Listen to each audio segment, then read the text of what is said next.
maging isang speaker o maging isang leader. Kaya dapat nalaman mo na kayo, sir, na ipupinagbitan ng mga kabataan yung pupili throughout the day. Maraming salamat sa ating mga kabataan.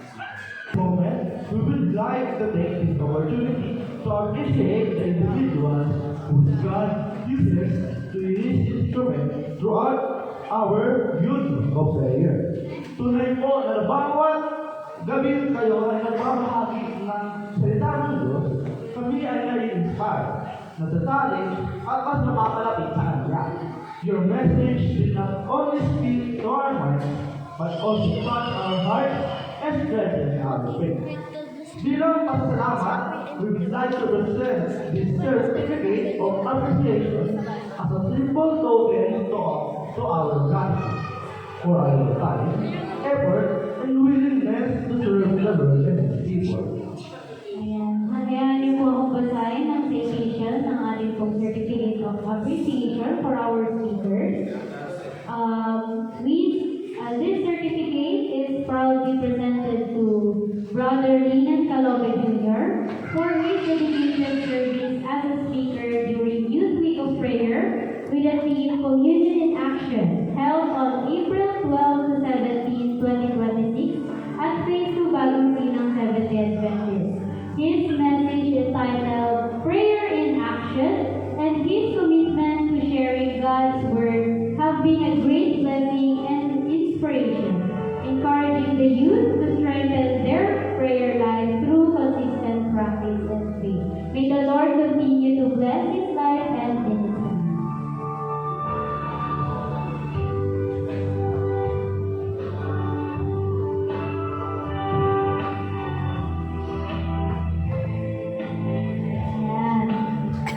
Sa day 2 po natin, this certificate is proudly presented to Brother Kurt Cachero.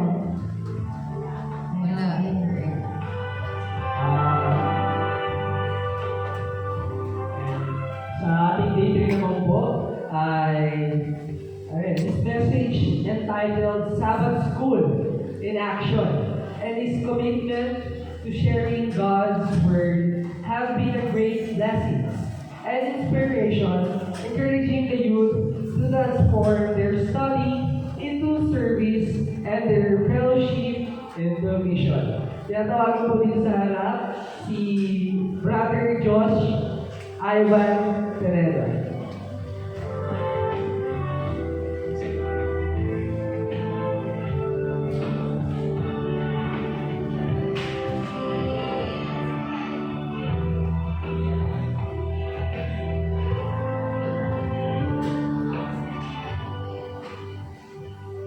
Your message is titled, This Week of Youth Action.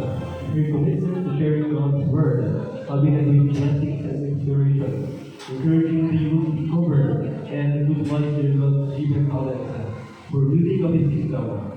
It belongs to Sister Sunday Amber.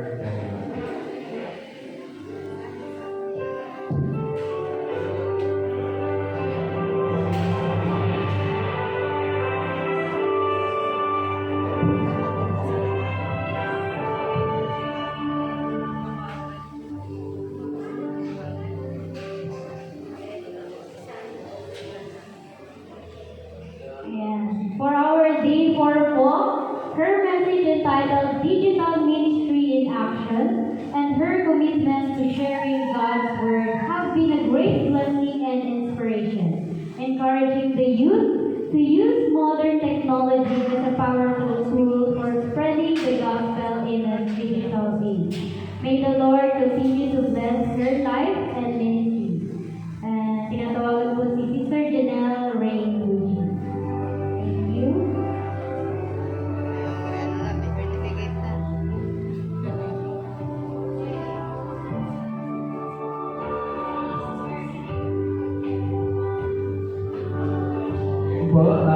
Lastly, ang ating speaker po na last day po, which is day 6.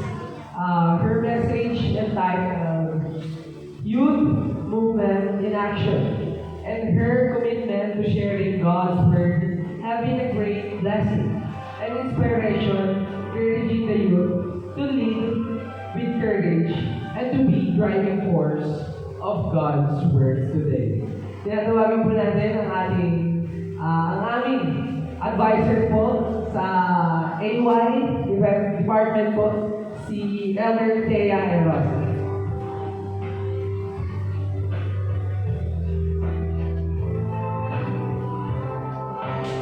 Thank you so much po, and may the Lord continue to bless your life and ministry. Once again po, maraming salamat po sa inyong lahat. At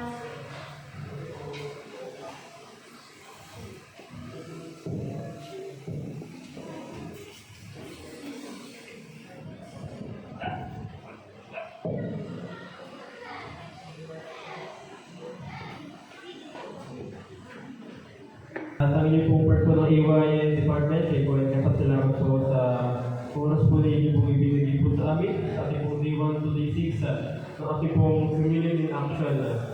Yung po kapatid, kayo po ngayon po ay naka-closing remarks po ng ating mga kapatid. At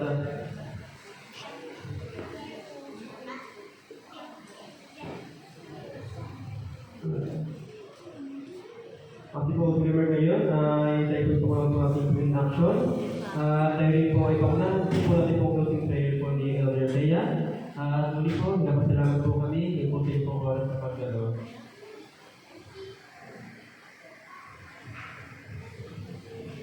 para po sa ating closing song, tayo po lahat ay tumayo at tawitin natin ang ating theme song na Communion in Action.